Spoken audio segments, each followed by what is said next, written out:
Bom dia, meus irmãos. Graça e paz do nosso Rei Jesus. Mais um glorioso dia que nós somos preparados e lembrados daquele descanso eterno que nos aguarda, não é?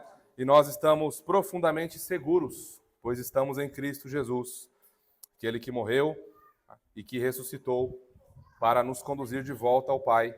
E, portanto, não tememos mais a morte, não tememos mais as circunstâncias, não tememos mais absolutamente nada. Os inimigos se multiplicam, as circunstâncias nos afligem, os nossos pecados nos amedrontam. Mas quando olhamos para os céus, lembramos que temos um Redentor fiel que habita nos seus e que, portanto, os fortalece a sua fé, fortalece em sua fraqueza e que disse que nunca os abandonaria, não é? Então, irmãos, que alegria é o glorioso dia do Senhor, não é? Nós sempre lembramos os irmãos que na nossa igreja nós não separamos um período do dia para o Senhor. Nós não separamos apenas o período da manhã para estarmos em culto, nós separamos todo o dia, manhã, tarde e noite, até às 11h59 e 59 segundos desse dia é dia do Senhor.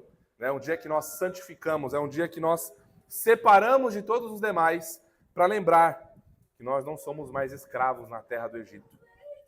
Que nós não vivemos de trabalhar e trabalhar e trabalhar, de estudar e de estudar.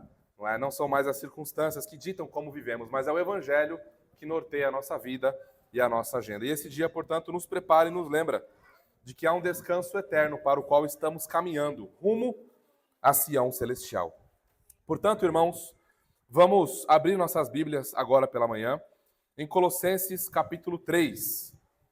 Nós seguimos a nossa série de exposições na carta de Paulo aos Colossenses. E hoje é o nosso sermão de número 18. Colossenses capítulo 3. Vamos ler os versículos de 5 a 11. Colossenses 3, de 5 a 11.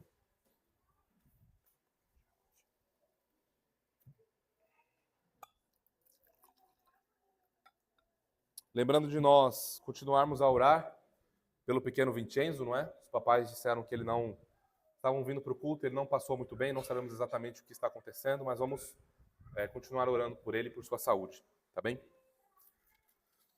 Colossenses 3, meus irmãos, de 5 a 11. Nós começamos a exposição desse texto na semana passada e hoje esperamos no Senhor que consigamos finalizar toda a riqueza que nós temos nesse texto. Colossenses 3, de 5 a 11. Vamos fazer a leitura da palavra do nosso Deus.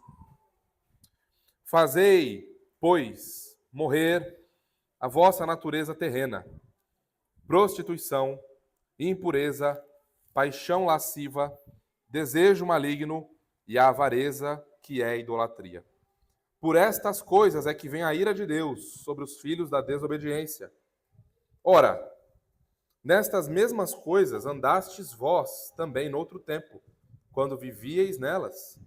Agora, porém, despojai-vos igualmente de tudo isto: ira, indignação, maldade, maledicência, linguagem obscena do vosso falar.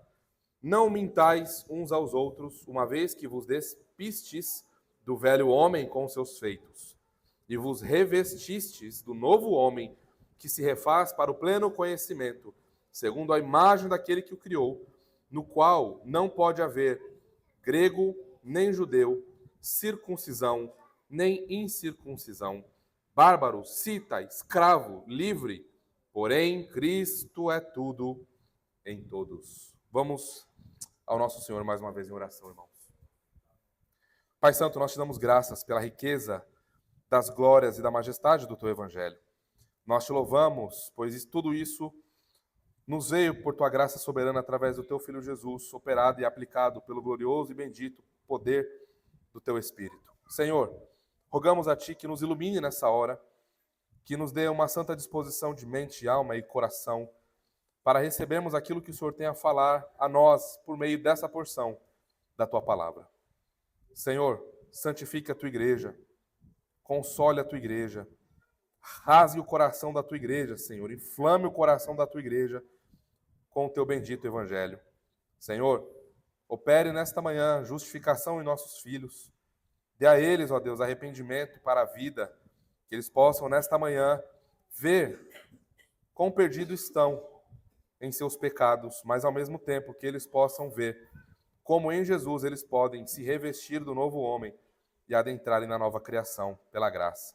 Senhor, faça o teu reino avançar, que o império das trevas enfraqueça e retroceda nesta manhã, e que o Senhor, no teu Filho Jesus e no poder do teu Espírito, receba todo o império, domínio, sabedoria e glória, hoje e para sempre. Amém e amém.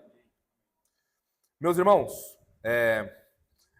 muito da introdução aqui é a mesma, tá bom, daquilo que nós vimos na semana passada, porque o tema e o assunto é o mesmo. O desafio nosso é dar continuidade àquilo que nós começamos na semana passada. Eu queria chamar a atenção dos irmãos que esse texto de Colossenses, ele é um dos textos mais claros e mais explícitos em relação à vida do cristão regenerado e salvo nesta terra, neste mundo, até que ele seja chamado à presença do seu Senhor ou até que o Senhor venha. Então, a dinâmica de santificação, mortificação, de crescimento na graça, em todo o Novo Testamento encontra o seu amparo em textos claros como esse de Colossenses. Então, esse texto, bem entendido, bem aplicado, vai nos ajudar em muitas questões do nosso cotidiano, como crentes verdadeiros que somos. Tá bem? Lembrando que o grande assunto aqui é as evidências, ou os sinais, ou as marcas daquilo que acontece, ou os efeitos, como nós temos colocado, né? Daquilo que acontece na vida daquele que teve a sua alma unida a Jesus Cristo, daquele que nasceu de novo, daquele que foi justificado pela graça de Deus. Tá bem? É isso que nós estamos vendo de maneira resumida. E para as nossas crianças, crianças, prestem atenção, tá? A nossa historinha, ela permanece semelhante da semana passada, mas com uma ênfase um pouco distinta, tá bem? Nós vamos enfatizar mais a questão das roupas hoje, tá bom? Como nós vimos na semana passada, né, todo mundo já ganhou uma roupa nova, todo mundo quando esteve sujo já trocou, tomou banho, colocou uma roupinha nova. E nós vimos que a metáfora que nós encontramos aqui de trocar de roupa, né, nessa porção da carta de Paulo aos Colossenses, significa literalmente isso. Tirar uma veste ruim e colocar uma veste nova, uma roupa nova, uma camiseta nova, uma calça nova, uma meia nova, tá? E aí, eu queria saber de vocês, crianças, quem é que sabe responder a pergunta que eu vou fazer agora, tá bem? Se mais de uma criança souber responder, pode responder junto, tá bom? Não precisa levantar a mão, pode todo mundo responder junto. A pergunta é a seguinte, crianças, prestem atenção, ó. O que é o pecado? Como é que é, Esther? Perfeito, Esther. É transgressão da lei de Deus ou quebrar a lei de Deus. Pequenos, o que vocês precisam saber, Martim, Mark, Esther, Mica, a Aninha, nossa, a memória está horrível, Pedrinho, Jonas, todos vocês, pequenos, o que vocês precisam saber é que vocês já nascem nessa condição. Desde o primeiro respirar de vocês, desde o primeiro choro de vocês, lá na maternidade, vocês já nascem nessa condição de pequenos que quebraram a lei de Deus, como a Esther falou, transgrediram a lei de Deus. E, portanto, a roupa espiritual de vocês, as vestes de vocês, a camisa de vocês, ela está suja, ela está manchada pelo pecado. E não é tão simples operar transformação no coraçãozinho de vocês. Quando vocês sujam a roupa de vocês, né, cai um suco de uva, um café, alguma coisa, um suco de laranja, uma roupa branca, fica lá tudo exposto, né? Espiritualmente é assim que vocês se encontram, pequenos. Vocês se encontram mortos diante de Deus. É por isso que é tão difícil obedecer papai. É por isso que é tão difícil obedecer mamãe. É por isso que quando você não tem o que você quer, você esperneia, você grita, você joga, você bate. Por isso que você é corrigido com a vara, para você lembrar que seu pecado é coisa séria. E que você precisa desesperadamente de um Salvador, que é Jesus Cristo. E somente Ele, por sua graça, pode vir até você. Ele que vem até nós, viu, Martim? É Jesus que vem a nós. Não somos nós que vamos a Ele. Nós só vamos a Ele porque Ele veio a nós primeiro. Não é? Ele é quem nos atrai para si. Somente Ele pode, portanto, tirar essas vestes sujas, essa camisa suja, essa calça que sujou e que manchou por vestes novas. Então, como nós, pequenos, queremos fazer o que agrada a Deus, nós precisamos que Jesus, portanto, tire essa roupa velha, essa velha criança, esse velho homem, e nos dê condições de nós vestirmos, portanto, essa nova roupa. Só Jesus Cristo pode fazer isso no coraçãozinho de vocês. Vamos lembrar a frase da semana passada, que é a mesma para essa semana? Eu vou falar e depois a gente repete junto, tá bom? O tio Léo fala e vocês repetem depois. A frase é a seguinte, ó. Senhor Jesus, eu quero a vida nova, a roupa nova que só o Senhor pode me dar. Tá bom? Vamos de novo? Senhor Jesus, eu quero a vida nova, a roupa nova que só o Senhor pode me dar. É isso. Continue fazendo essa oração, continue ouvindo papai e mamãe e continue, pequenos, desejando conhecer esse Senhor Jesus, pois Ele não está escondido. Não é? Continue orando assim, continue buscando por Ele. E quando você menos esperar, você terá um encontro transformador com Jesus Cristo. E Ele, portanto, dará a você vestes novas. Tá bem? Meus irmãos, vamos entrar então no nosso sermão de agora. Teve uma frase que eu falei na semana passada, aquela frase de efeito no começo, que os irmãos devem lembrar. E a frase é a seguinte: mate o pecado ou o pecado mata você. Não tem opção.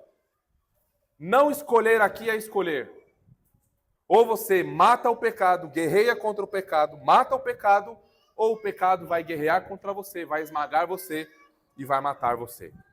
A nossa afirmação teológica, que resume o conteúdo desse texto, é: porque os cristãos foram unidos ao Cristo ressurreto, suas vidas precisam mostrar 3 efeitos claros dessa união: mortificação do pecado, despojamento da velha vida e revestimento da nova vida. Vou repetir. Por conta da união com Cristo ressurreto, a vida do cristão precisa demonstrar 3 efeitos: mortificação do pecado, despojamento da velha vida e revestimento da nova vida. Esses são os 3 pontos do nosso sermão. Os versos de 5 a 7 nós vimos na semana passada, vimos sobre mortificação. Versos 8 e 9 é o segundo ponto que nós vamos ver agora, o despojamento. E os versos 10 a 11 são o terceiro ponto, fundamentam o terceiro ponto, que nós estamos chamando de revestimento. Tá bem? É bom, por mais que a gente tenha mudado aqui a nomenclatura dos pontos, por conta da ênfase do texto, a mortificação continua aqui, tá, irmãos? Tudo que nós estamos vendo aqui em questão de peleja contra o pecado, revestimento da nova vida, tudo isso envolve mortificação e santificação, tá bem? O texto continua até um pouquinho mais abaixo. Na semana que vem nós vamos ver outros aspectos dessa união com Cristo ressurreto, tá bem? Então vamos olhar o segundo efeito que todo crente, todo eleito de Deus tem por ocasião da sua união com Cristo ressurreto. O segundo efeito é o despojamento da velha vida. Lembrando, irmãos, do título do nosso sermão. O título do nosso sermão é Os Efeitos da Vida Ressuscitada com Cristo. Tá bem? A palavrinha-chave para as crianças é a mesma, efeitos. Mesma palavrinha da semana passada. Tá bem? Uma coisa que nós precisamos considerar em tons introdutórios, meus irmãos, é que muitas pessoas ou muitas seitas por aí afora pensam que pecado é só aquilo que nós vimos na semana passada. Vocês viram que na semana passada Paulo nos deu uma lista pesada com cinco pecados muito profundos e muito difíceis que envolvem a relação de corrupção daquilo que Deus criou que é bom e é agradável, como, por exemplo, na intimidade entre casais, não é? Isso é bom e é agradável, deve ser desfrutado muito para a glória de Deus dentro desse contexto santo, que é o casamento. E nós vimos que, portanto, não é, agir de maneira que corrompa os propósitos santos e piedosos de Deus para essa vida íntima é horroroso, Deus reprova, e vem a ira de Deus sobre aqueles que praticam essas coisas. Então, nós já vimos isso, não é? Agora, nós vamos ver que pecado não é só isso. Tem gente por aí que até diz que o pecado imperdoável, né? O pecado para a morte é você trair, por exemplo, o seu cônjuge, não é? Não tem nada a ver com isso. É um pecado sério, terrível, óbvio que é, mas não tem nada a ver com isso, tá? Então agora nós vamos ver uma outra lista com 6 pecados que também envolvem o abandono daqueles que já ressuscitaram com Cristo. Lembram? O contexto maior aqui para nós, a luz aqui para a gente entender bem isso, é Colossenses 3:1. Lá onde a gente lê: portanto, já que ressuscitaram com Cristo, já que vocês ressuscitaram com Cristo Jesus, há uma nova maneira de enxergar a vida, há uma nova maneira de viver a vida, há uma nova maneira, portanto, de guiar as decisões do nosso lar, da nossa vida particular, de educar os nossos filhos e de vivermos neste mundo. E aí vamos então entrar no texto de hoje. Vamos lá para o versículo 8 e 9. Versículos 8 e 9. Segundo efeito, despojamento. Vamos lá. O texto diz: agora, porém, despojai-vos igualmente de tudo isto. Vamos até aqui. Tá? Vamos até aqui que a gente já tem bastante conteúdo para a gente considerar aqui. Os subpontos, vocês vão perceber que eles continuam o mesmo, tá?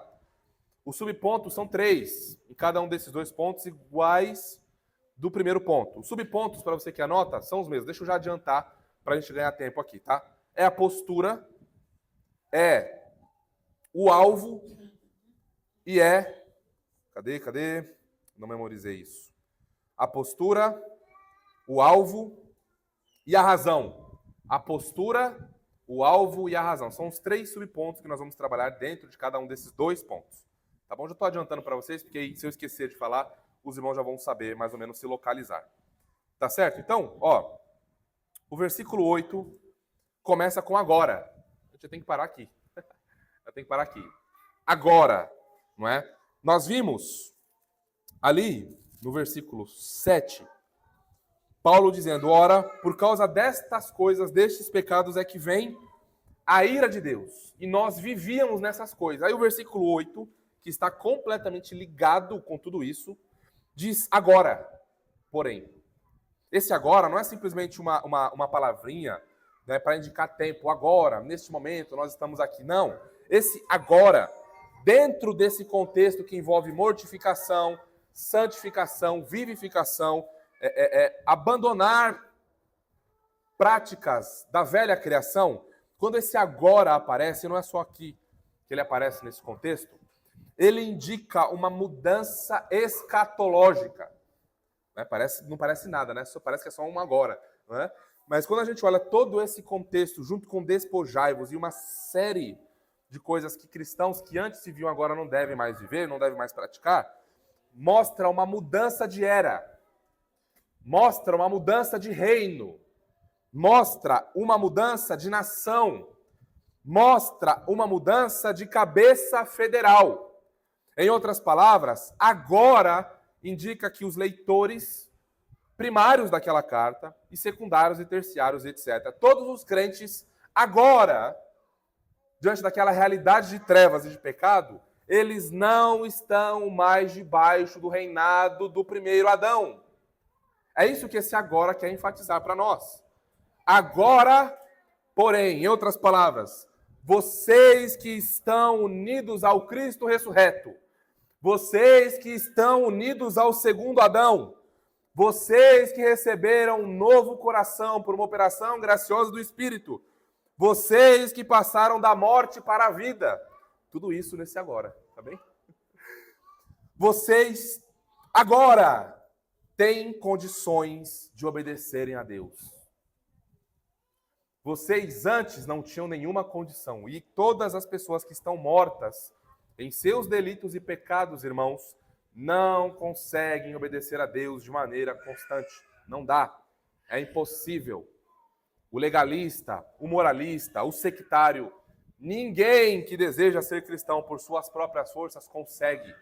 Não há alegria, não há deleite na vida cristã, não há constância. Por quê? Porque eles não nasceram de novo. Porém, aqueles que estão recebendo essa carta, Paulo tem grandes expectativas acerca deles. Eles nasceram de novo. Eles foram unidos ao Cristo ressurreto. Portanto, eles precisam saber qual é a condição deles, que eu já venho enfatizando agora, para que eles, agora nessa nova lista, não sejam tentados a pensar que é só aquilo lá que eu acabei de falar que eles devem evitar e pelejar contra. Não, tem mais coisa aqui. Tem coisas mais profundas aqui que nós precisamos lidar. Tá bem? Então esse agora indica isso, tá? Essa mudança de era. Lembrem, irmãos, que novos céus e nova terra já foram inaugurados. A nova criação já começou. Óbvio que nós esperamos a consumação final disso. Nós estamos caminhando para isso. Mas já começou. A nova criação já iniciou. Se você está em Cristo, você já é nova criatura. Percebem? O segundo Adão ressuscitou e trouxe consigo a nova criação. Então, esse agora indica tudo isso para nós, tá? Todas essas verdades profundas e robustas teológicas, nesse contexto, são lembradas a nós aqui. E aí o texto continua. Ó. Agora, cônscios dessa realidade, porém, despojai-vos. Vamos ver o que é esse despojar aqui, tá? Essa palavrinha que aparece para nós significa colocar algo de lado, remover, tirar, apagar, parar de estar em um estado ou condição, concebido como despir-se de uma peça de roupa. Olha, crianças, essa é a ideia, tá? É como tirar uma peça de roupa. Esse despojar significa exatamente isso. E, irmãos, não é opcional. Não é assim, nós que somos crentes, eu não estou muito afim de fazer isso, não. Não é opcional, é uma ordem. Despojai-vos. É mandamento, é imperativo. É Deus falando para nós. Despojai-vos, não só das coisas que nós acabamos de ver, mas dessas que agora estão vindo. É radical mesmo, irmãos. É radical, é rasga, tira, queima. Como a gente fala aqui na ZL, né? Poucas ideias. Não é? E o poucas ideias é ideia mesmo, tá bom? Não estou errando o português, não. É isso mesmo. É essa a expressão. Os americanos do norte que lidem com isso, né? Como é que vai traduzir isso para eles, eu não sei. Mas é assim. Nós retiramos isso. Nós removemos isso. Nós nos esforçamos para tirar isso da nossa vida, do nosso ser, do nosso corpo. Ainda usando a metáfora, né, da roupa. Nós devemos fazer tudo isso considerando que nós estamos mortos. Vejam, eu não vou fazer isso para morrer. Isso é legalismo. Tá?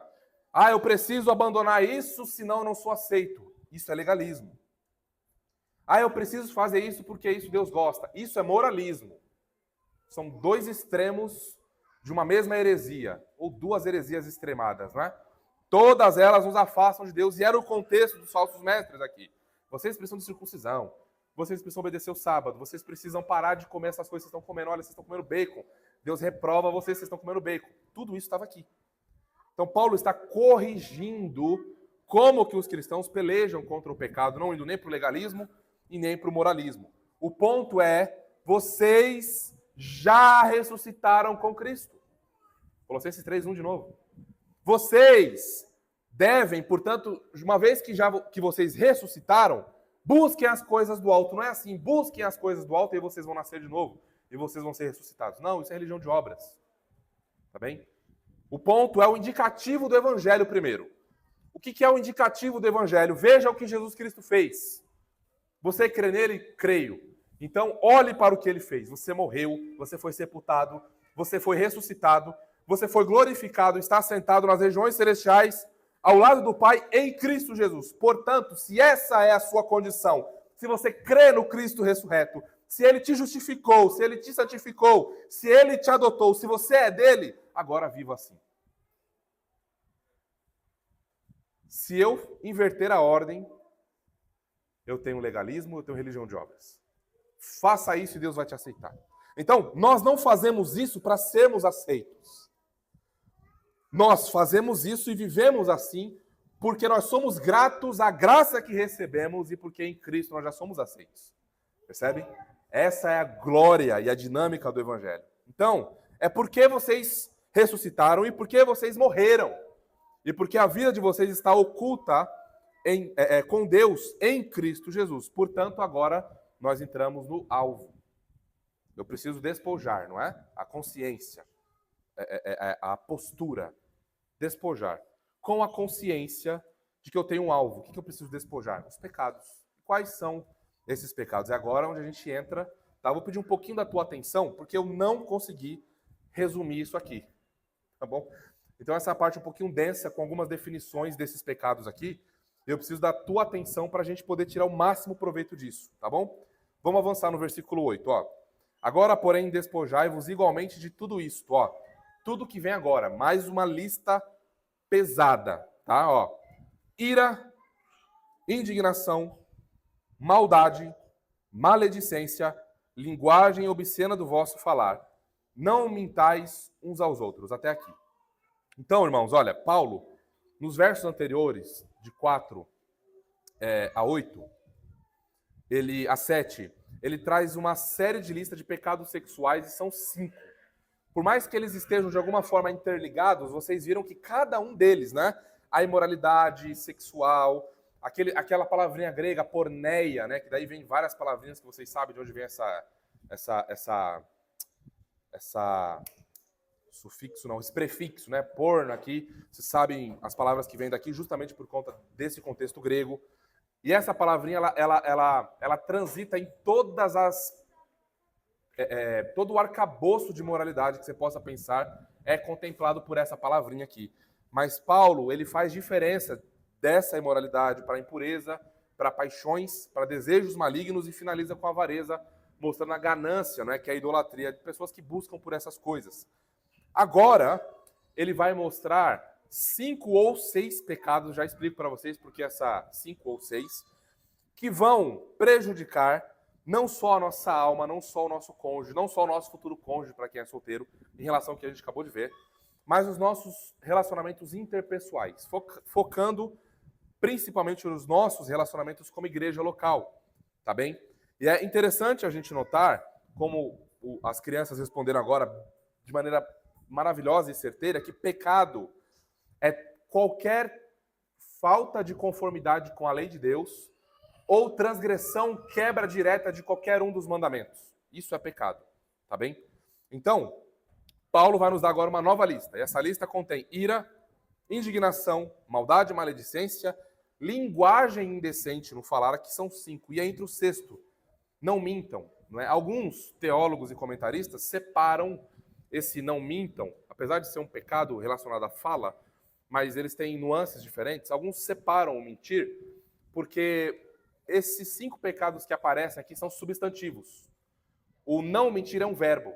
Aí alguns tentam separar, né? Dizer, não, é 5 e mais 1. Né? Eu juntei tudo e falei, são todos pecados, então vamos colocar a lista de 6 aqui, tá bom? A leitura majoritária é seguir de 5 e mais 1. Né, separando. Eu estou juntando tudo nessa lista aqui para ficar uma lista só para a gente. Tá bom? Então, se você pegar a sua Bíblia de Estudo Herança Reformada aí, você vai ver que ela vai dizer exatamente isso. São uma lista com mais 5 pecados, né, colocando uma lista do lado da outra. Irmãos, vamos ver então qual é a definição e o significado e como que cada um desses pecados se manifesta. Tá bem? Para que a gente possa identificar e pelejar contra eles.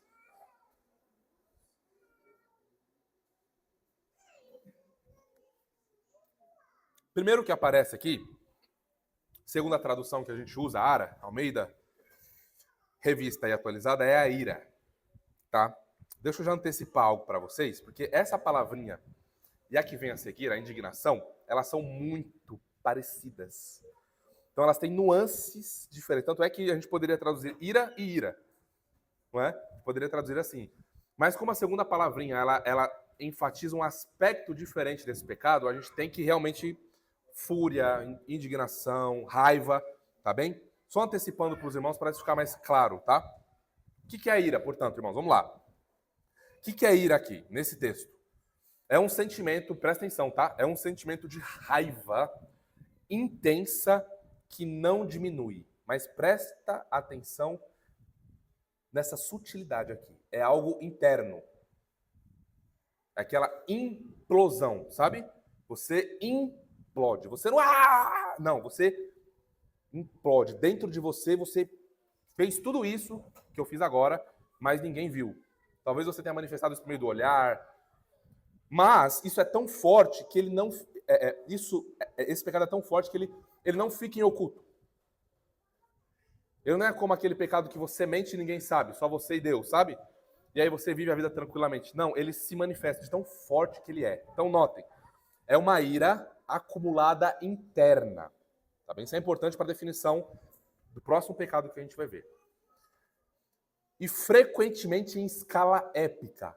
É quando o coração bate forte, falta o ar, até dá uma arritmia de tão bravo que você tá. Mas é algo interno, tá ali, ó, contido. Né? Uma reação, portanto, interna que conduz a algumas ações externas. Como falei, não é incontrolável em alguns aspectos, tá? Mas não é a coisa externa em si.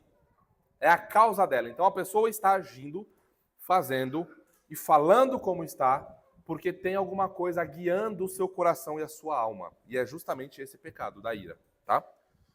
É como, para ilustrar isso me ajudou muito. Né? Isso me ajudou demais.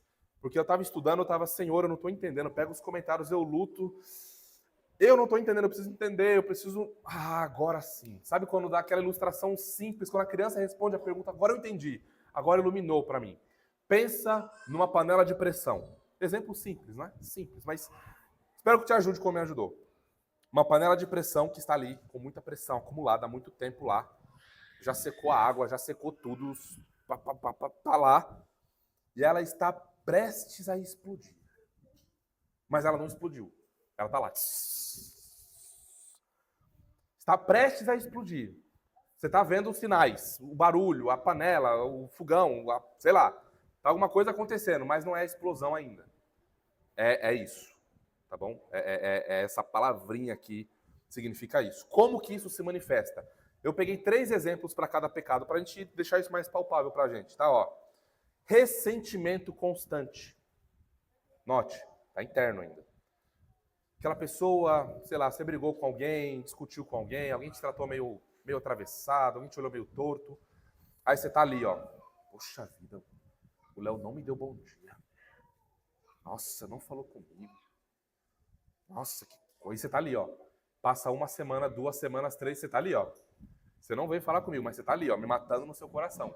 Nossa, como ele é mal educado. Olha lá de novo. Olha, nem olhou. Nossa, olha como... Aí quando eu falo bom dia, nossa, olha como ele deu bom dia para um. Olha como ele me deu bom dia. Nossa, tem alguma coisa. Você tá ali, ó. Você tá... E aquilo vai acumulando. É a panela de pressão lá. E aí, isso vai gerando distanciamento emocional. Você não tá querendo brigar, mas você tá ali, ó. Então você vai se afastando. Aí você vai tratando com indiferença. Perceberam? E assim vai embora. Aí você já não se importa muito, você já não dá muita atenção para aquilo, mas você está matando a pessoa no seu coração e os efeitos disso estão aparecendo. Né? Agora, a outra palavrinha que vem na sequência, isso é a ira, tá? Como está traduzida aqui. Depois, se você quiser a palavrinha para você ver e pesquisar direitinho, porque eu preciso ir para o grego para ver as diferenças dessas palavras. Porque em português, quando a gente olha, a possibilidade de tradução é a mesma. Tá? Então, mas quando a gente olha no original, a gente vê algumas nuances diferentes que a gente não consegue ver em português. Agora, a próxima palavrinha, que eu achei melhor traduzir por fúria, para distinguir um pouquinho de ira, para a gente poder ver o elemento novo desse pecado, eu achei melhor a tradução de fúria. Poderia traduzir por raiva e por ira de novo, só que uma ira mais intensa. Tá? Então, enquanto o primeiro pecado é algo mais interno, que geram essas reações que nós vimos, esse já é um pouco diferente. Esse pecado é um sentimento de intensa raiva.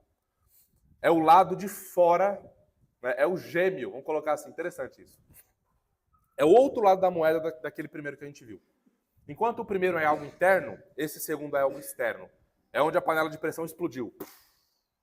E aí é feijão para tudo quanto é lado, é carne, é batata, e a panela de pressão já estourou a janela e foi lá para fora, bateu na porta do vizinho, quebrou a porta do vizinho, é isso. É a diferença desse para o outro. Isso aqui é externo. É a fúria, é quando a pessoa no primeiro ela não está dominada. Ela está agindo daquela maneira, mas notem que é algo mais sutil. Aqui ela não se controla. Aqui ela grita, aqui ela bate, aqui ela é grossa, aqui ela chama para briga, e é isso mesmo. Então esse aspecto da ira, né, a fúria, é dessa maneira, é se manifestando de maneira externa, né? Gritando, faltando com respeito, estourando com os filhos, pesando na hora de disciplinar e de corrigir, sendo injusto com eles, batendo a porta, jogando objeto, porque a pessoa precisa demonstrar aquilo não cabe mais dentro dela, ela não se controla, ela está furiosa. Tá certo? Essa é a manifestação deste pecado. Mas não para por aí. Não para por aí. Agora nós vemos a maldade.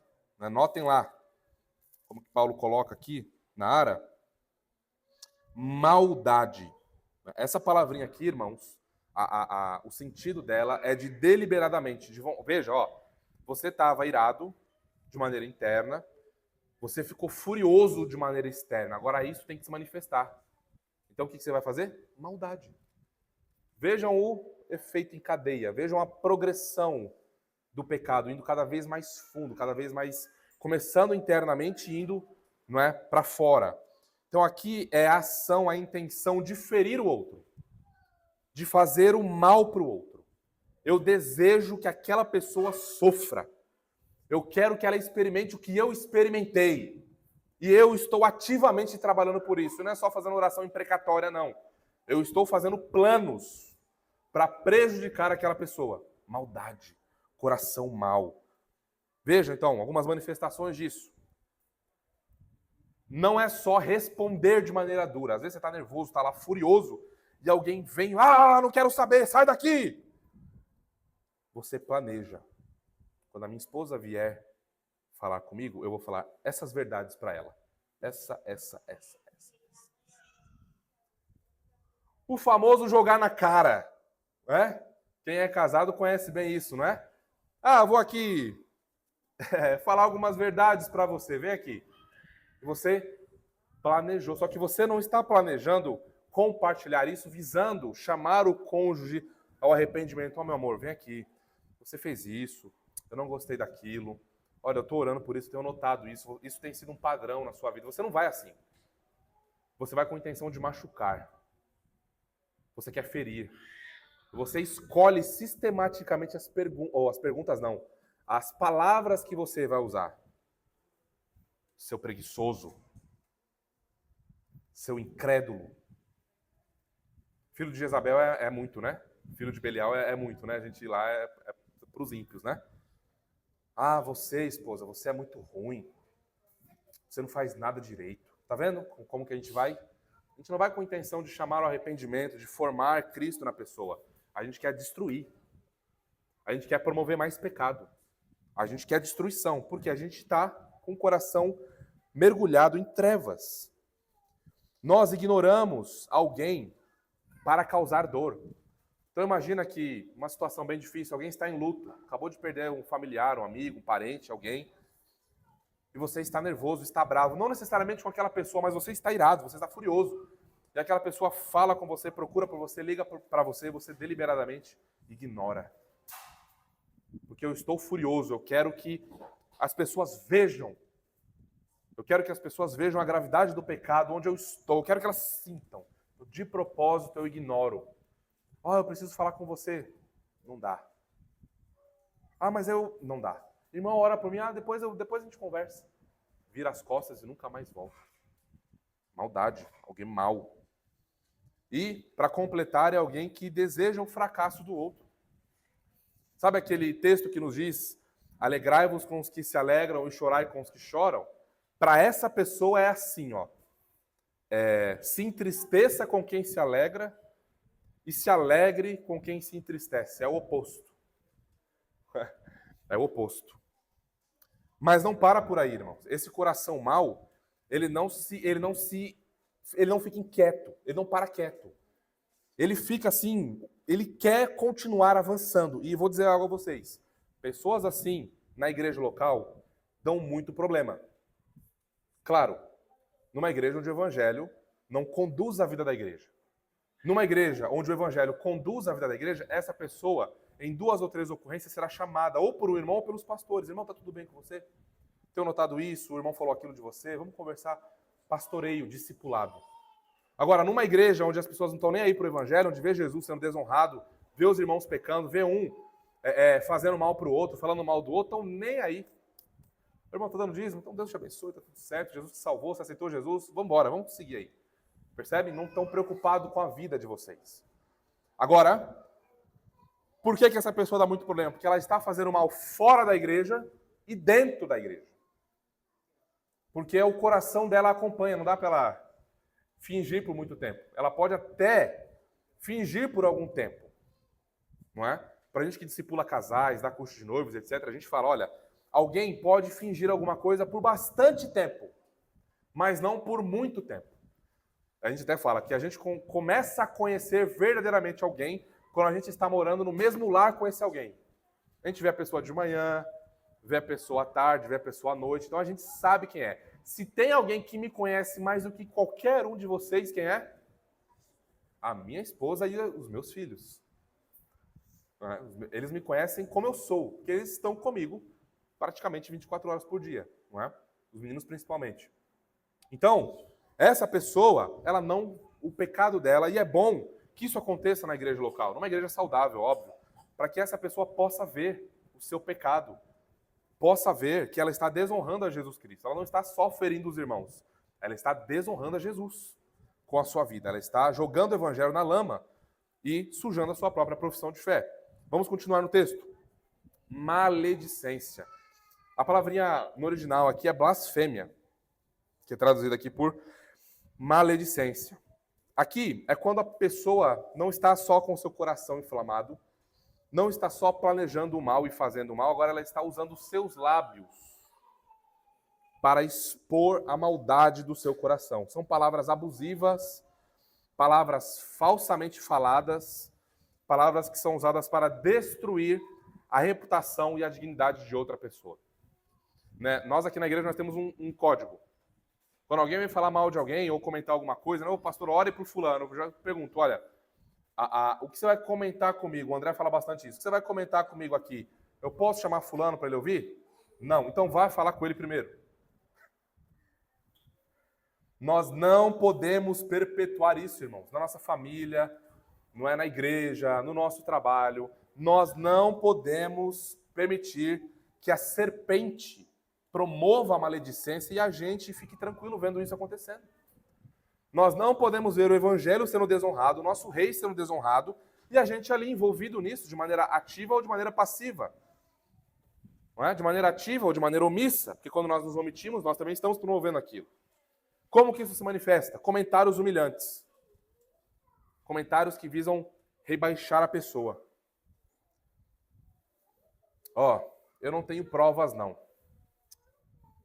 Mas aquele irmão ali me parece isso. Você já notou? Pronto, maledicência. Tem provas? Não tenho. Eu tirando isso de onde, meu irmão? Eu só lembro daquele memezinho, né? Daquela figurinha. Foi me revelado num sonho profético na noite passada. De onde você está tirando isso? Qual é o fundamento objetivo disso? Não tenho. Então, irmão, por favor, para a glória de Deus, fica quietinho. Vai orar mais, vai. Vai jejuar mais um pouquinho, vai ler mais sua Bíblia, vai meditar melhor na Escritura. Não fala isso, não. Você está promovendo maledicência. E, óbvio, também usar apelidos que rebaixam a pessoa. Apelidos que às vezes são engraçados e tudo mais, mas a gente está pegando uma fraqueza da pessoa e aí, colocando diante de todos e colocando aquilo como sinônimo de zombaria. Então, a partir de hoje, é só Mateus Puritano. Tá bom? Só Mateus Puritano. O Senhor me exortou em relação a isso e várias outras coisas. Né? Quando a gente fala que o Senhor fala conosco primeiro, É verdade, irmão. O Senhor trata o nosso coração primeiro, tá? Então nós precisamos tomar cuidado com isso. Porque às vezes, na brincadeira, a gente, sem perceber, a gente está maldizendo o irmão. Exaltando suas fraquezas diante de pessoas. Ah, mas por que esse apelido? Aí pronto. Difamou o irmão. De maneira sutil. Mas não é só uma brincadeira. Pois é. E a serpente só fez uma pergunta para Adão e Eva. Avançando, irmãos. Linguagem obscena. Essa maneira de usar o lábio, a palavra, a boca, é uma fala lasciva, tá? É um tipo de falar que difere um pouco da maledicência, porque é uma linguagem vulgar, é uma linguagem baixa, uma linguagem degradante, tá? Então, são piadinhas com duplo sentido. Quem nunca ouviu piadinha com duplo sentido?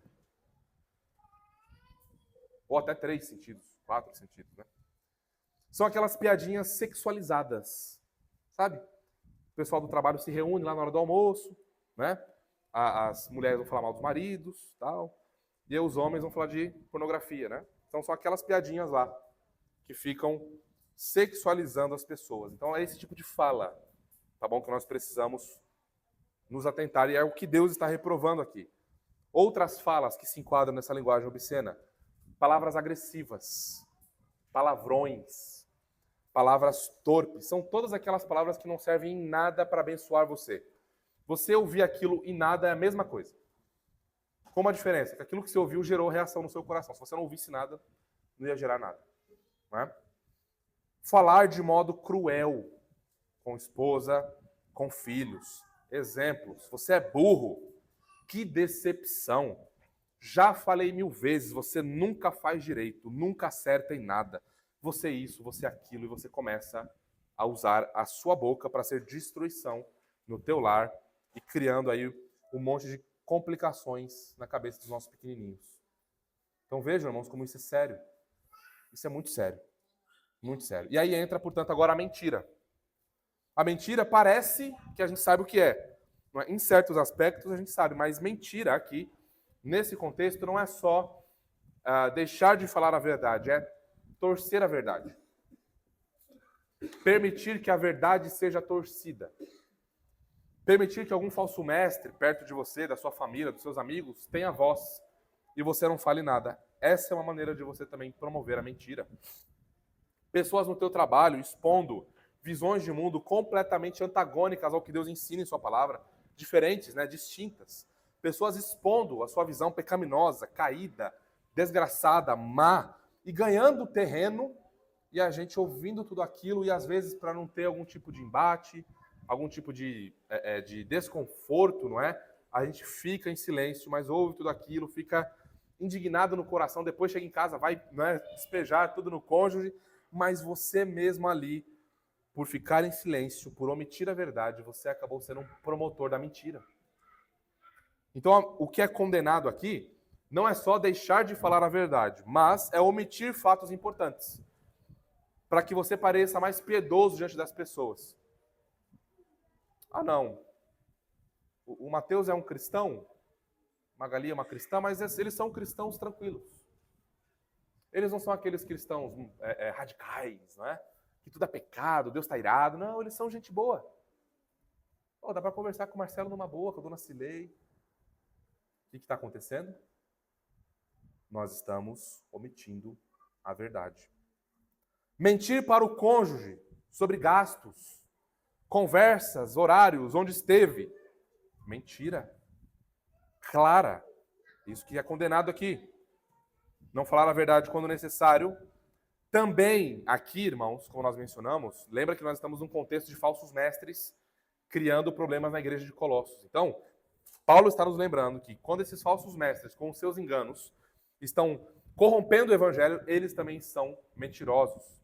Eles estão corrompendo a verdade. Então, eles não são só pessoas que falam meias verdades. Eles não são só gente boa, que fazem trabalho social legal, vão nos presídios, dão cesta básica, não. Eles são mentirosos.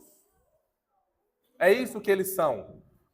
Falsos mestres, mentirosos, herdeiros do inferno 1000 vezes, por estarem cometendo um grande pecado de corromper o evangelho da graça de Deus. E não é por ignorância, não, porque eles têm Bíblia em casa. Eles têm Bíblia em casa, eles têm acesso a livros. Eles corroem, eles destroem, porque eles querem tirar vantagem. Eles querem ser bem aceitos. Eles querem ser legais no mundo e na sociedade. Olha como é bom ser cristão segundo aquele cara ali. Olha lá como é legal. Né? Não tem isso, não tem aquilo. Eu posso fazer o que eu quiser. Lá é tudo liberado. Né? Do outro lado, tudo é proibido. E é engraçado que tem pecador em coração para qualquer um desses dois extremos. Né?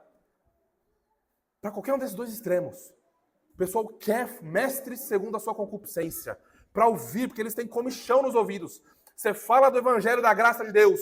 Você fala que Deus salva pecadores da sua ira e da condenação por pura graça. O que eu preciso fazer? Apenas confiar amorosamente em Jesus Cristo e se entregar completamente a Ele. A pessoa olha para isso e fala, não, eu não quero, eu quero fazer alguma coisa. Eu preciso fazer alguma coisa. Me dá uma lista de regras aí.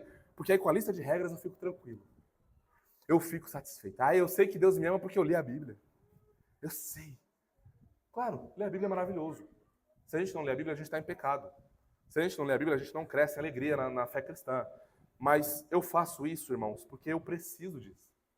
Porque eu preciso conhecer o meu Deus. Porque eu sei dos efeitos benéficos e do poder da Escritura na minha vida e na minha família.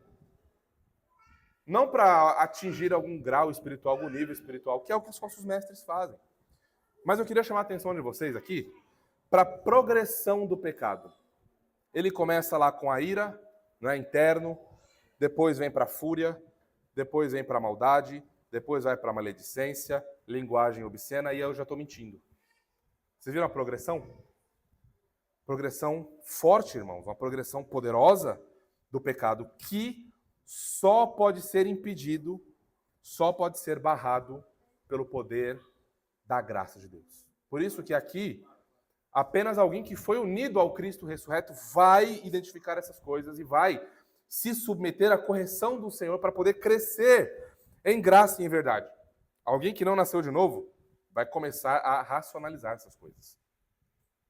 Acho que vocês já sabem qual música eu vou cantar, né? Eu nasci assim, eu sou assim, minha família é assim, eu fui educado assim e eu vou morrer assim. Gabriela. Síndrome de Gabriela. Não, esse é o meu perfil. Esse é o meu jeito. Que bom que esse é o seu jeito, porque Deus muda corações, sabia? Deus faz nova todas as coisas. Que bom que você reconhece que esse é o seu jeito, porque é um jeito pecaminoso, tem que mudar. Não, mas o psicólogo falou. E agora a gente consegue síndrome para qualquer coisa, né? O cara traiu? Não, é síndrome de traição. Ele abusou de alguém? Não, ele é síndrome de alguma coisa. Ele abusou de uma criança? Não, é síndrome. E a serpente vai ganhando espaço e a gente vai permitindo que isso aconteça.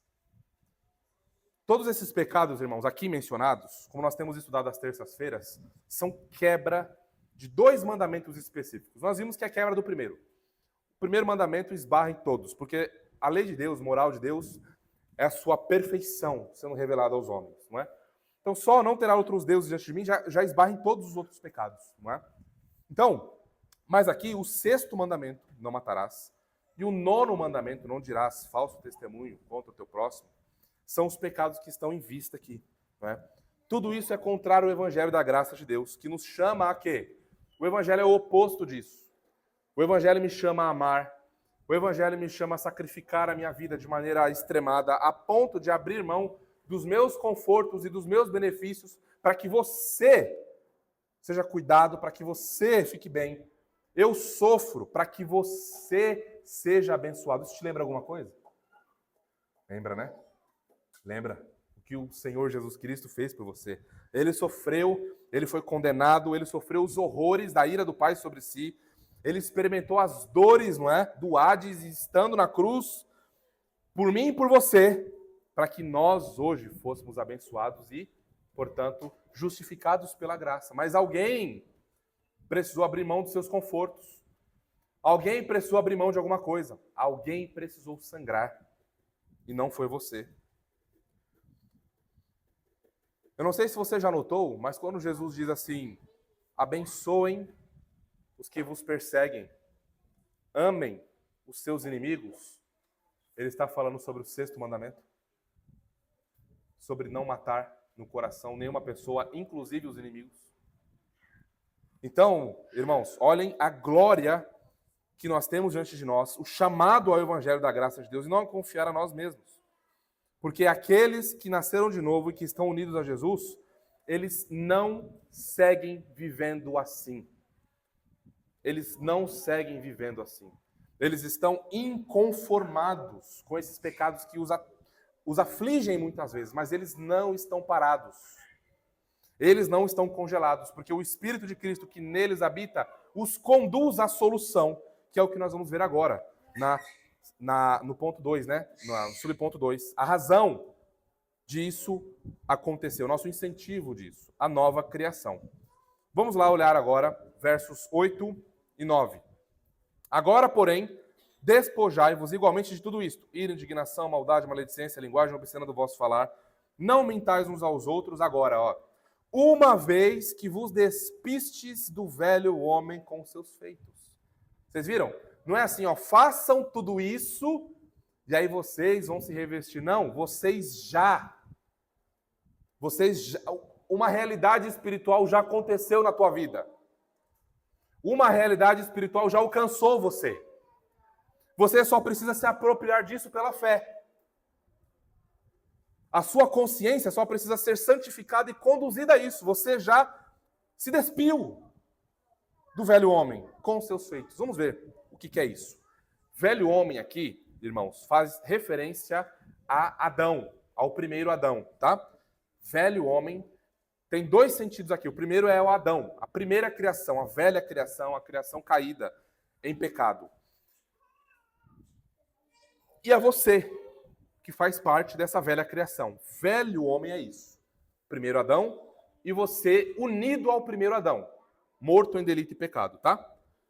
Feitos aqui é aquela palavrinha que a gente conhece e fala às vezes, praxis, não é? Palavrinha bonita de se falar, praxis, práticas, atos, feitos, como traduziu a Ara aqui.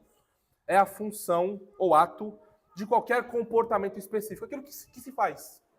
Como é aquilo que se faz. Então, veja, aqueles que foram unidos a Jesus, eles já se despiram. E esse despir aqui, a ideia agora é de retirar. Continua aí na metáfora, de retirar. A metáfora é, vocês já pararam, vocês já receberam algo que faz de vocês não praticarem certas coisas. E são essas coisas que eu estou mencionando. Então, em outras palavras, por que vocês estão fazendo isso se vocês já foram perdoados por isso? Por que vocês estão vivendo assim se vocês adotam uma profissão de fé que afirma que vocês já foram justificados dessas coisas? Então, você não precisa mais viver assim. Porque Jesus Cristo já deu todas as condições para você vencer isso. O Espírito habita em você, você foi unido a Ele. 2 Coríntios 5,17 diz assim, e assim, se alguém está em Cristo é nova criação. As coisas antigas já passaram, eis que se fizeram novas. Então, qualquer crente eleito de Deus que está me ouvindo, que está tendo dificuldade com esses pecados, lutando com esses pecados, a boa notícia é, Jesus Cristo já morreu por eles. Jesus Cristo já ressuscitou por eles. Ele já selou você com o Espírito Santo da promessa. O Espírito habita em você, você não precisa mais viver assim. Então agora é caminhar em novidade de vida, porque você, se crê em Cristo, é nova criatura. Então agora é caminhar em novidade de vida, irmãos. É isso que acontece aqui.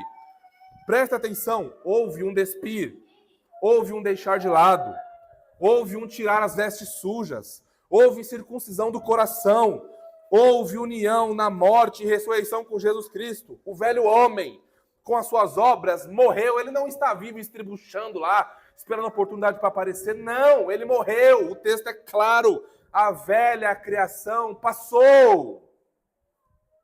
Se você está em Cristo, há um novo cabeça federal sobre você, há um novo rei sobre você, você pertence a um novo reino. Você foi plantado e está sendo nutrido em um novo reino, não mais o reino das trevas. Então, irmãos, nós devemos tirar essas coisas da nossa vida que desagradam ao nosso Deus, que trazem problemas para a nossa família, trazem problemas para o nosso relacionamento com o nosso próximo, no trabalho, na família, na igreja e qualquer outro contexto em que você transite e viva, pois nós já tiramos isso. O velho Adão, né? Para quem está morto em delito e pecado, o velho Adão está lá, ó, dando um mata-leão, né? Está ali, ó, o velho Adão. Está ali já. Ele não está mais lá. Ele foi vencido. Por quem? Por alguém que a gente já vai ver agora. Então, irmãos, para nós sermos transformados cada vez mais, nós só precisamos nos apropriar dessa verdade. E trabalhar para que essa verdade seja uma realidade em nossas vidas. Não para ganhar alguma coisa, mas porque nós já ganhamos. Nós ganhamos o céu. Nós ganhamos o poder que ressuscitou Jesus dentre os mortos. Irmãos, o que pode impedir um crente de crescer em graça? Nada. Absolutamente nada. Agora, entrando no nosso terceiro e último ponto. O terceiro efeito é o revestimento. Vimos a mortificação, vimos o despojamento e agora vamos ver o revestimento, versos 10 e 11, tá? Vamos ler lá o versículo 10, ó. De novo, a postura. Vestir a nova criação. Verso 10. E vos revestistes do novo homem, que se refaz para o pleno conhecimento segundo a imagem daquele que o criou. Bom, agora já ficou claro, né? Se a gente já sabe o que é despojar, tirar as vestes, então o revestir é colocar as vestes. Vestir-se sendo envolto como uma capa. É realmente tirar uma roupa e colocar uma nova roupa. O texto diz que vocês se revestiram. Já é uma realidade, irmãos. Isso já aconteceu conosco. Tá certo? Nós precisamos acalmar a nossa consciência, porque quando o pecado nos aflige, quando a gente escorrega em alguma coisa, a primeira coisa que vem qual é? É muito bom quando o primeiro movimento é ir lá e confessar, para a gente alcançar a paz no nosso coração e nos apropriar das bênçãos do Evangelho na nossa consciência. Mas a primeira reação qual é? Deus é santo, eu vou me afastar. Não posso ir para a igreja, vai ter acampamento, não vou, estou longe porque todo mundo é perfeito, e Satanás começa a atacar a nossa consciência. O que nós precisamos fazer? Lembrar disso. Pegar o escudo da fé e levantar, para que os dardos inflamados do maligno não aflijam a nossa consciência, não exprimam a nossa alma. Nós precisamos lembrar, ok, eu caí, eu escorreguei, eu ainda tenho de lidar com esse corpo de morte, não é? Pois a nova criação ainda não foi plenamente estabelecida, mas espera aí. Não é mais o pecado, não são mais as fraquezas que definem quem eu sou. Eu sou um novo homem, eu sou uma nova mulher, e é a obra de Jesus Cristo, que é chamado aqui de novo homem, que nós devemos nos revestir, não é? Devemos literalmente vestir Cristo Jesus. Ele é o último Adão. O novo homem aqui é o último Adão, é Jesus Cristo, uma referência à nova criação. Então nós já somos isso já aconteceu com a gente. Portanto, nós devemos rejeitar a velha criação. Deixa eu ilustrar algo para você. Adão e Eva, lá no Éden, eles pecaram contra Deus, não foi? E o que eles fizeram quando eles pecaram? Eles foram lá correndo, fizeram vestes para si do jeito deles, não é? Do jeito mundano e humano deles, segundo a sabedoria pecaminosa, e eles tentaram cobrir sua nudez. Foi assim que eles buscaram justificação, por suas próprias obras. Mas o que acontece na sequência? O próprio Deus vai lá e cobre as vestes deles com uma outra cobertura, uma outra natureza de cobertura. O próprio Deus faz isso. Nós temos aqui, portanto, duas realidades. Ou os homens estão cobrindo a sua nudez sob o primeiro Adão, caídos, buscando lá folhas, não é? Para eles se esconderem dos seus pecados, justificando o que eles fazem com, entre aspas, boas obras. Ou os homens estão sob o novo Adão, sendo cobertos pelo Cristo ressurreto na nova criação. Então nós temos isso, velho Adão, velha criação, religião de obras. Ou nós temos o novo Adão, religião de graça, o próprio Deus nos justificando por sua graça dos nossos pecados. Assim, irmãos, portanto, Deus nos convoca a deixar de lado toda identificação. O seu povo, o povo da aliança e da graça, deve rejeitar toda e qualquer identificação com a velha criação, com a velha coisa de ser, com a velha maneira de viver, com a velha maneira de falar, com a velha maneira de tomar decisões, com a velha maneira de guiar o lar, com a velha maneira de tratar o marido, com a velha maneira de tratar o esposo, o marido, a esposa, os filhos, a velha maneira de administrar o tempo. Tudo isso passou, irmãos. Toda a nossa alma foi redimida e ressuscitada por Cristo Jesus. O segundo Adão que deu a sua vida pelos seus. O primeiro Adão jogou a sua esposa na desgraça. O segundo Adão foi na desgraça e ressuscitou a sua noiva, da desgraça em que o primeiro lançou. É diferente. Isso se expressa na vida, no nosso dia a dia. Cristãos são sal e luz. Cristãos são identificáveis. Cristãos são verificáveis. Cristãos são diferentes na forma de falar, de vestir, de pensar, de meditar, da maneira como guia a família, na maneira como vive o domingo. Cristãos são diferentes de todo o resto do mundo, porque eles estão na nova criação, eles estão debaixo do segundo Adão, que ressuscitou dos mortos e nos trouxe a eterna redenção. Cristãos são sal e luz e fazem o que fazem para a glória de Deus. O que nós encontramos aqui, portanto, irmãos, de maneira resumida, se você não lembrar de nada até aqui, a ideia resumida é esta, ó. Vocês morreram. Vocês morreram, passaram da morte para a vida. Vocês já são nova criação. Vocês são um novo homem, estão em Cristo. Então, apropriem-se disso e vivam de acordo com isso. Vocês estão debaixo de uma nova era, debaixo de um novo padrão escatológico, não é? Não são mais escravos no império das trevas. Faraó físico caiu, Faraó espiritual caiu. As amarras do pecado foram destruídas. Nada mais prendem aqueles que estão em Cristo Jesus no pecado. São escravos agora da justiça, escravos de Cristo Jesus. Por outro lado, há alguns que simpatizam com a fé cristã. Alguns que gostam do Evangelho. Teologia reformada, nossa, que soberania de Deus, que coisa linda, maravilhosa. Eu não discordo de nada disso. Porém, esses que são simpatizantes do Evangelho, que não são cristãos verdadeiros, que não nasceram de novo, eles tentam manter a veste antiga, presta atenção nisso, hein? A veste suja do pecado, e eles querem pegar a veste nova por eles mesmos e colocar por cima. Isso não dá bom. Não dá bom. Resultados disso aqui. A vida cristã é sempre um peso. Por quê? A lei de Deus não está escrita lá. Não tem prazer nas coisas celestiais.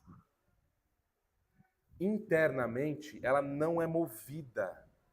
Percebem? Externamente, ela pode ser movida. Sei lá, uma exortação, uma pregação, o cônjuge, o filho, o pai, a mãe, o avô. Externamente, ela pode ter lampejos de que ela está caminhando em desagrado para com Deus. Mas internamente, ela não tem interesse. Nós falamos dessas glórias do Evangelho, Jesus morreu, ressuscitou por você. Agora você recebeu vida eterna. Agora você conhece a Deus, você tem relacionamento com Ele, você pode experimentá-lo em oração. Ele é seu e você pode se entregar a Ele, você recebe em oração e Ele vem a nós. Não tem isso. Não tem um experimentar da graça de Deus nesse aspecto. Porque o coração ainda não foi regenerado. Então só vai até certo ponto, o ponto intelectual.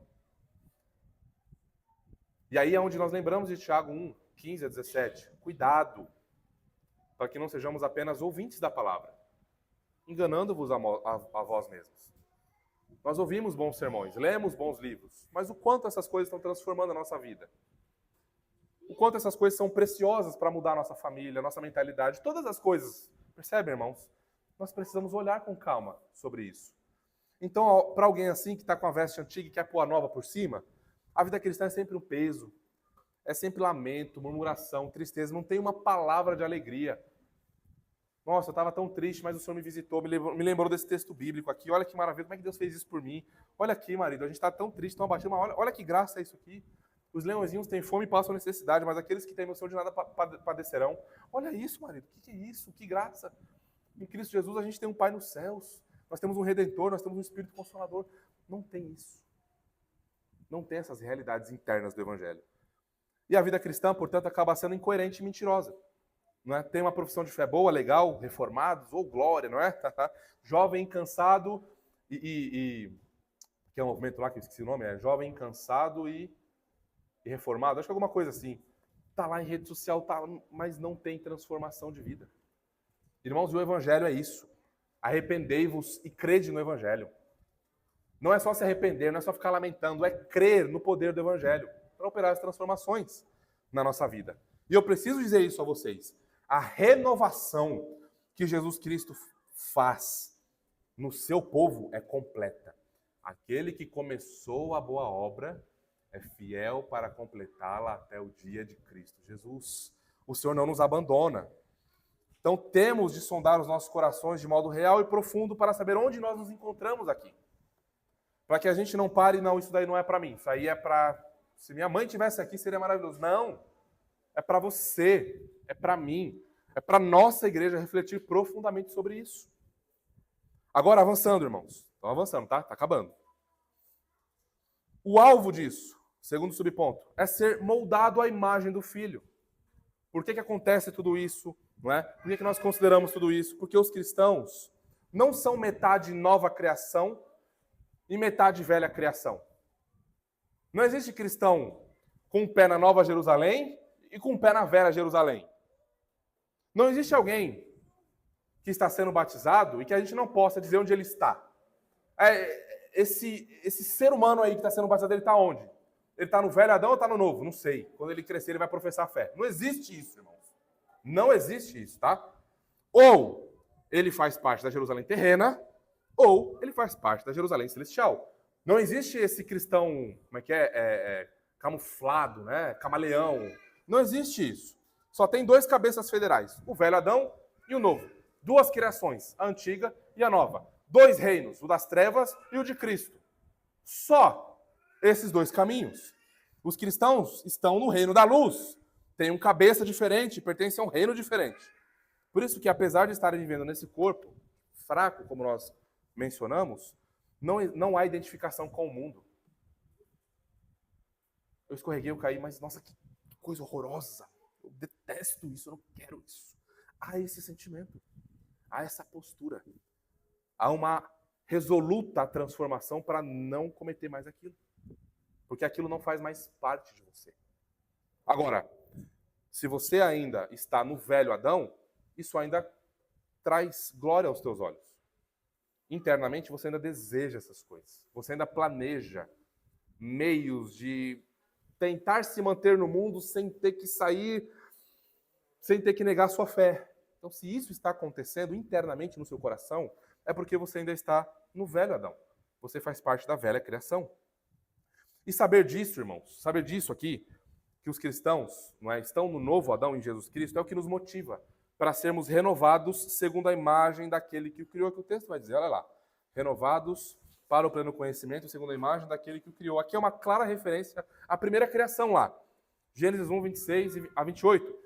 Deus diz, façamos o homem à nossa imagem, conforme a nossa semelhança. Primeira criação, Adão e Eva. Só que aqui, Paulo está mostrando para nós uma realidade sem igual, que ler Gênesis isolado não mostra. Que aquilo lá, aquela primeira criação, apontava para uma segunda criação. O primeiro Adão apontava para o segundo Adão. E agora, em Cristo, nós, mais do que nunca, espalhamos a imagem de Deus gloriosa, ressurreta em Cristo. Onde o primeiro Adão falhou em espalhar a imagem de Deus no mundo de maneira perfeita, sem pecado, o segundo Adão venceu, irmãos. Onde Israel falhou, o Adão corporativo falhou em cumprir a sua missão de ser luz para as nações, o segundo Israel, ou o Israel escatológico da nova aliança, que é Jesus Cristo, fez isso plenamente. E aqueles que estão nele têm condições de, agora sim, ressurretos dentre os mortos, proclamarem o evangelho da graça de Deus. O pacto abraâmico, em ti serão benditas todas as nações do mundo. Israel falhou, mas agora debaixo do novo Adão isso alcança as nações, isso alcança o mundo. Davi falhou, mas o novo rei, o verdadeiro rei veio, o da descendência de Davi, o rei soberano que vence os seus inimigos, que fará em breve todos lamberem o pó, onde todos terão de se curvar, quebrar os seus joelhos, baixar as frontes e dizer, Jesus Cristo é o Senhor. Em breve isso vai acontecer. Cedo ou tarde isso vai acontecer. Jesus Cristo vencerá todos os seus inimigos.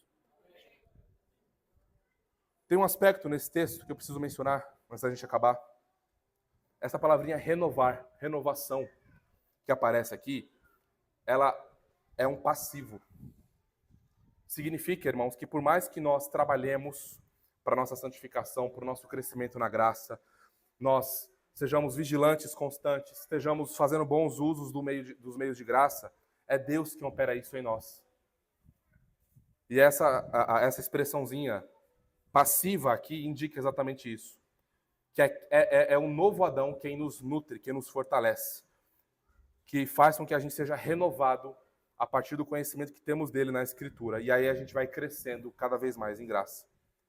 O pleno conhecimento aqui é o remédio para a gente não ser levado pelas vozes das nossas emoções. Nós precisamos ter conhecimento do Senhor, para que os falsos mestres não angariem, aí não peguem o nosso coração, para que nenhum coach da vida acabe nos enredando, nos prendendo e nos levando com suas vãs sutilezas.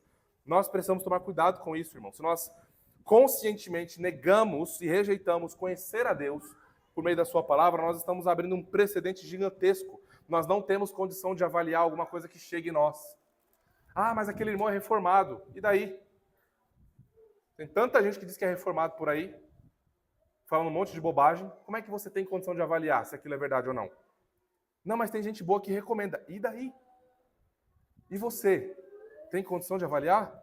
Segundo as Escrituras? Então, nós precisamos receber cada vez mais, através da Escritura, esse conhecimento de Deus.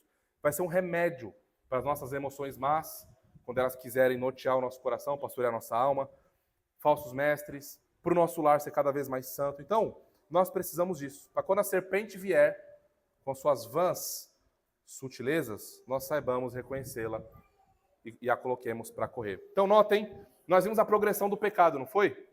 Agora nós precisamos fazer o contraponto. Vejamos a progressão da graça de Deus. Ó. União com Jesus, em primeiro lugar. Isso aqui não é uma ordem salutis, tá? Não é teologia sistemática, é teologia bíblica aqui conforme esses versículos, tá bom? União com Jesus. Mortificação. Despojamento. Revestimento. Tudo começa internamente. A união com Jesus Cristo, espiritual. Assim como o pecado. Nossa união com Adão, com o velho Adão, traz tudo isso, essa reação em cadeia. E aí, portanto, irmãos, finalizando, a razão de tudo isso, a razão de despojamento, de revestimento, de vivermos para a glória de Deus nesse mundo, a razão é o versículo 11. Paulo finaliza essa sessão com chave de ouro, ele diz, no qual não pode haver judeu, circuncisão, nem grego, nem judeu, nem circuncisão, nem bárbaro, nem cita, nem escravo, nem livre, porém, Cristo é tudo em todos. Cristo é tudo em todos. Você poderia ser ou pode ser o guerreiro grego mais poderoso, o vencedor, o campeão do Coliseu. Não depende da sua força para você adentrar na Nova Jerusalém. Não depende das suas obras para você alcançar os céus. Você pode ser a pessoa mais bem-sucedida, rica, milionária, herdeira de grandes fortunas. Sua riqueza não dá nada. Você pode ser uma pessoa muito intelectual, não é? Nossa, a pessoa que devora livros, lê 5 livros numa semana, memoriza tudo. Não depende de você. Da mesma forma, você pode ser a pessoa mais humilde, mais simples, né? E achar que por conta disso você merece alguma coisa. Também não. Não depende da sua simplicidade, não depende da sua humildade, não depende da sua pobreza. Não depende do seu status social, não depende da sua etnia, não depende do seu histórico, da sua herança familiar. Depende de uma única pessoa. A salvação pela graça, por meio da fé, a justificação dos nossos pecados se dá por meio de uma única pessoa e por meio daquilo que ela fez.